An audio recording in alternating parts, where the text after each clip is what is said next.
이 세상에 옷 한 벌도 없는 아이가 있을까요? 그런 아이가 씩씩하고 지혜롭게 살아간다는 베트남의 이야기를 들어보세요. 옛날에 남쪽에 있는 작은 마을에 꾸어이라는 소년이 살고 있었어요.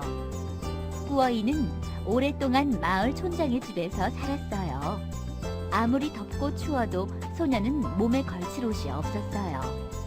시냇물 사이의 돌멩이처럼 소년은 아무것도 입고 다니지 않았어요. 꾸어이는 촌장에 많은 돼지들을 기르는 일을 했어요. 어느 날 숲에 사는 호랑이가 돼지 한 마리를 물어갔어요. 촌장은 꾸어이를 불러 매우 때렸어요. 다음 날 촌장은 꾸어이에게 호랑이를 잡아오라고 했어요. 꾸어이가 대답했어요. 호랑이는 새고 사나운데 어떻게 잡을 수 있겠어요? 호랑이가 저를 물어 죽일 거예요. 촌장은 빗자루 같은 눈썹을 찡그리더니 꾸어이의 배에 날카로운 칼을 들이댔어요. 호랑이를 잡으러 가지 않으면 내가 찔러 죽일 테다. 촌장 부인도 말했어요. 가지 않으면 우리가 때려 죽이겠어. 꾸어이가 숲에 들어가자마자 호랑이가 나타났어요. 꾸어이는 호랑이에게 인사를 하고 말했어요. 호랑이님, 지금 해가 하늘 높이 떴어요. 날씨가 너무 더운데 저와 목욕하러 가실래요? 호랑이는 너무 더워 입을 크게 벌리고 헉헉거리고 있었어요. 호랑이는 고개를 끄덕이고 아무것도 입지 않은 꾸어이와 함께 시냇가로 갔어요. 시냇가에는 몸을 둥글게 말고 있는 코브라가 있었는데 몸이 오색실로 수놓은 것처럼 반짝반짝 빛났어요. 꾸어이는 냇물을 보기만 하고 목욕하러 들어가지 않았어요. 호랑이가 꾸어이에게 무엇을 계속 보고 있냐고 물었어요. 꾸어이가 코브라를 가리키며 말했어요. 저는 저기 보이는 촌장님의 밑가리개를 지켜보고 있었어요. 호랑이는 그것을 입어보게 해달라고 했어요. 꾸어이는 호랑이에게 자기가 멀리 간 뒤에 촌장의 밑가리개를 입어보라고 했어요. 꾸어이가 가버린 뒤 호랑이는 코브라를 들어올려 몸에 감았어요. 코브라는 호랑이를 꽉 물었어요. 호랑이는 산과 숲이 떠나가도록 울부짖으며 달아났어요. 코브라는 기어서 호랑이 뒤를 따라갔어요. 마을로 돌아오는 길에 꾸어이는 벌집을 보았어요. 코브라를 간신히 떼어낸 호랑이는 꾸어이를 물어 죽이려고 찾아 나섰어요. 호랑이가 나타나자 꾸어이는 벌집을 가리키며 말했어요.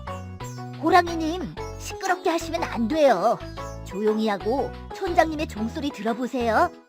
호랑이는 촌장의 종을 꼭 쳐보고 싶었어요. 꾸어이는 다시 호랑이에게 자기가 멀리 갈 때까지 기다린 뒤에 촌장님의 종을 치라고 했어요. 꾸어이가 가버린 뒤 호랑이는 발로 벌집을 두드렸어요. 벌떼들이 달려들어 가시 같은 침으로 호랑이를 마구 찔렀어요. 호랑이는 온 숲과 산이 울리도록 울부짖으며 정신없이 달아났어요. 하지만 벌떼들은 끈질기게 호랑이를 쫓아갔어요. 마을 가까운 곳에 왔을 때 꾸어이는 커다란 나무 두 그루를 봤어요. 두 나무 줄기가 만나는 사이로 산들바람이 지나면 피리 소리 같은 게 들렸어요. 꾸어이는 그곳에 올라가 호랑이를 기다렸어요. 호랑이는 꾸어이를 만나기만 하면 바로 물어죽일 작정이었어요. 하지만 호랑이를 만난 꾸어이는 침착하게 말했어요. 잠깐만요. 하느님의 피리 소리를 듣고 나서 저를 잡아먹으세요. 호랑이가 고개를 숙이고 귀를 기울이자 정말로 아름다운 음악 소리가 들렸어요. 호랑이는 꾸어이가 앉아있는 자리를 내주지 않으면 물어 죽이겠다고 위협했어요. 꾸어이는 나무에서 내려왔어요. 호랑이가 올라가자마자 바람이 세차게 불었어요. 호랑이는 두 나무줄기 사이에 끼어버렸어요. 호랑이는 너무 아파 비명을 질렀어요.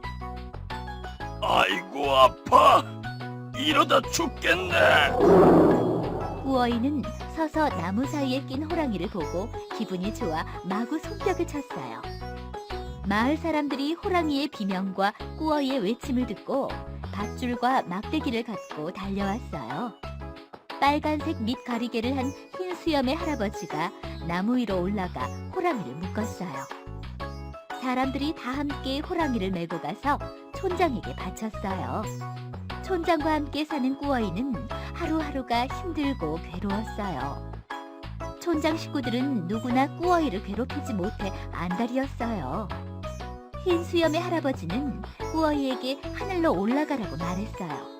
햇님과 달님에게 도움을 청하라고요.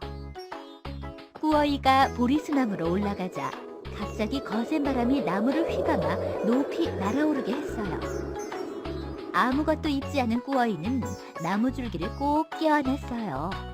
저 아래로 산과 숲이 조그맣게 보였어요. 솜처럼 하얀 구름 속으로 보리수나무가 솟아올랐어요. 하늘에는 커다란 별들이 반짝이며 떠 있었어요. 온통 금빛으로 빛나는 거대한 하늘문 앞에 이르자 나무가 멈추었어요. 꾸어이는 나무에서 내려왔어요. 신선하고 따뜻한 바람이 불었어요. 꾸어이는 사람들이 공기처럼 가볍게 떠다니는 것을 보았어요. 하늘에 떠있는 별들이 벌거벗은 소년을 보고 어리둥절해하며 시끄럽게 제잘댔어요. 위대한 별님 하나가 햇님과 달님이 있는 하늘 정원으로 가는 길을 가르쳐 주었어요. 멀리 들판이 끝나는 곳에서 햇님과 달님이 심하게 말다툼을 하고 있었어요. 햇님은 불꽃으로 타오르는 빛나는 옷을, 달님은 푸르스름한 옷을 입고 있었어요. 둘 다 환한 얼굴로 울그락불그락 하고 있었어요. 햇님이 말했어요. 햇빛은 사람들에게 이로운 것이야. 별을 말려 겹실을 까게 할 수 있어. 달님이 말했어요. 달빛은 풀과 사람, 동물들이 다 죽을 때까지 활활 타오를 수 있어. 꾸어이는 허겁지겁 달려가 말다툼을 말렸어요.